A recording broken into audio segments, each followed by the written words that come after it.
কিশোরগঞ্জের হোসেনপুরে পুলিশের open house day অনুষ্ঠিত হয়েছে।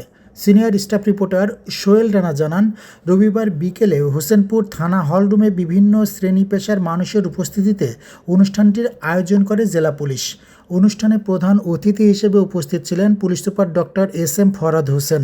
অনুষ্ঠানের শুরুতে স্বাগত বক্তব্য রাখেন হোসেনপুর সার্কেলের অতিরিক্ত পুলিশ সুপার মোহাম্মদ তোফাজ্জল হোসেন।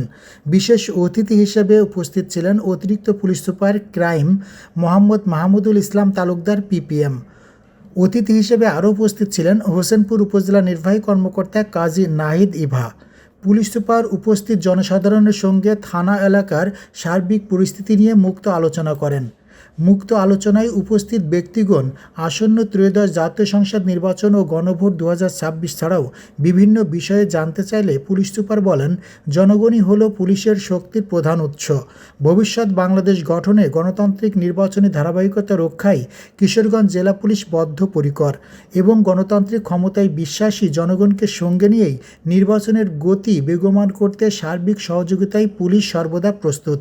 এ সময় তিনি জনসাধারণকে কোনো প্রকার সমস্যার সম্মুখীন হতে হয় কিনা, আইন শৃঙ্খলা বিষয়ে কারো কোনো অভিযোগ আছে কিনা, কাউকে অযথা পুলিশ হয়রানির শিকার হতে হয় কিনা, মাদক চাঁদাবাজ দুষ্কৃতিকারীদের উৎপাত আছে কিনা তা নিয়েও মুক্ত আলোচনা করেন। উপস্থিত জনসাধারণ তাদের সমস্যার কথা তুলে ধরলে পুলিশ সুপার অত্যন্ত মনোযোগ সহকারে শোনেন এবং দ্রুত পদক্ষেপ গ্রহণের আশ্বাস দেন। অনুষ্ঠানের সভাপতিত্ব করেন হোসেনপুর থানার অফিসার ইনচার্জ মোহাম্মদ রাশেদুল ইসলাম।